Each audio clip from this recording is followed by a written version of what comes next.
kasih dari sebagai moderator yang saya hormati ibu saya Pak Jafar, saya Bang Nur, kawan-kawan mahasiswa semua, narasumber yang sudah hadir.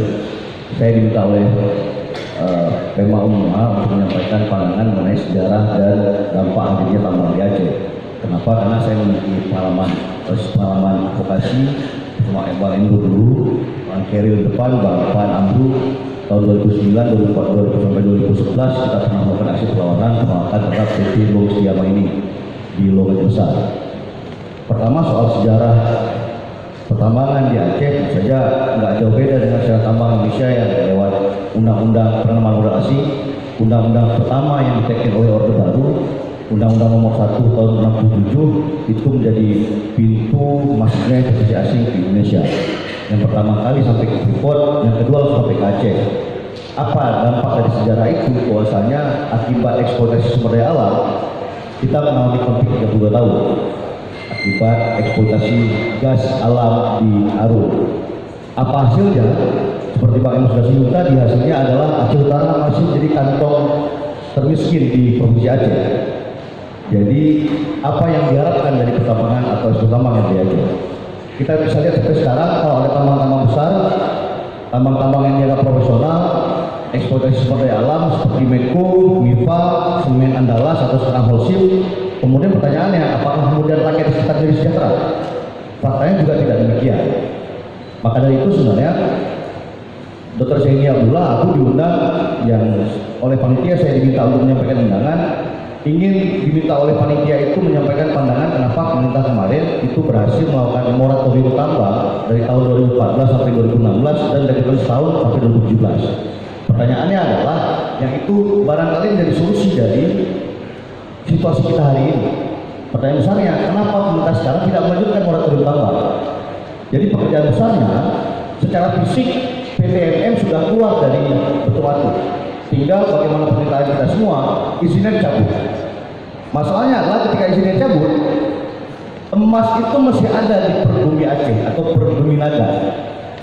Kalau tidak dilanjutkan moratorium, bakal ada lagi perusahaan lain yang masuk. Itu yang harus kita kawal bersama. Berdasarkan pengalaman vokasi di Lu misalnya, pertama saya mau sampaikan, karena waktu kita terbatas, usia perjuangan itu bukan berada di tangan kita kalau mahasiswa, bukan. Umur perjuangan ini berada di tangan masyarakat sekitar. Pengalaman kali dulu, saya, Bang Amru, Bang Keril, itu sempat itu sebagai provokator. Bukan orang Long, tapi aktif demonstrasi. Pertanyaannya ketika kita audiensi dengan Ketua DPR waktu itu, Abu Asfiadullah, dengan pemerintah Aceh, ditanyain satu persatu. Asal daerah kita semua, baik dari Warni, Bang Dewa Gumai waktu itu, saya, kemudian LBH, Kontras, asal daerah kita masing-masing. Kenapa? Dan untungnya waktu itu di koalisi masyarakat Lu ada koordinator aksi kita, salah satunya ada Mohaimin, yang itu berasal dari Lu. Jadi hanya satu orang dari koalisi masyarakat Lu yang aktif demonstrasi yang berasal dari Lu. Selebihnya kita yang provokator.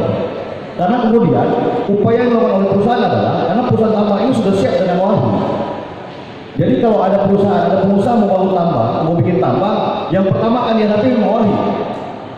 Kenapa saya bisa mengatakan demikian? Tanggal 2 Mei kemarin Bang Nur, saya ketemu dengan Pak Budi Sadikin, CEO Inalu, sekaligus dengan Pak Niko Kanter, CEO PT Valu. Mereka menyinggung pertemuan itu bukan bahas soal tambang, tapi soal mereka menjadi sponsor kegiatan anak muda. Kemudian mereka menyinggung soal virus exit killers. Dalam pandangan perusahaan tambang, Wali ini memang menjadi lawan pertama yang kemudian akan membangun posisi pikir masyarakat sekitar. Dan perusahaan tambang itu sudah siapkan dana besar agar masyarakat itu menerima. Bentuknya macam-macam. Saya kasih informasi. PT Freeport itu menyiapkan dana 600 miliar per tahun untuk dana sosial kebudayaan, sebut demikian, untuk masyarakat adat Papua. Dalam bentuk misalnya upacara bakar babi dan sebagainya. Untuk apa? Mendiamkan masyarakat dan menerima keadilan itu.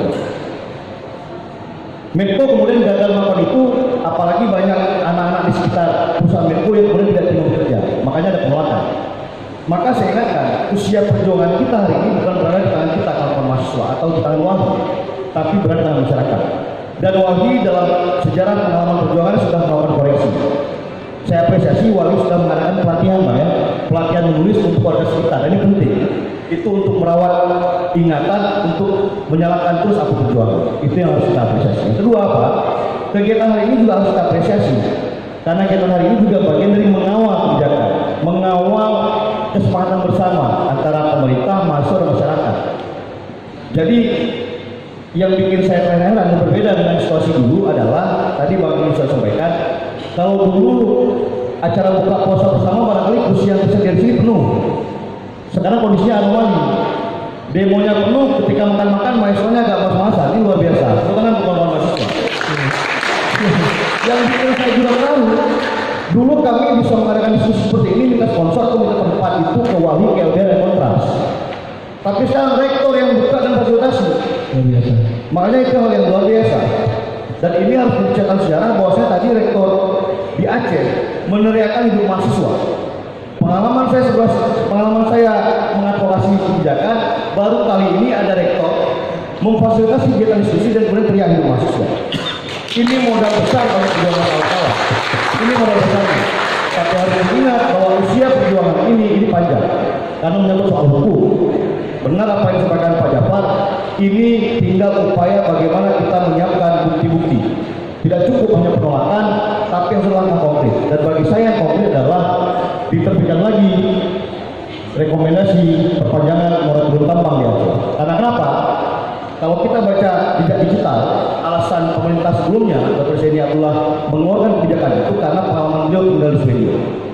Di Swedia melakukan moratorium tambang selama 150 tahun, 1,5 abad.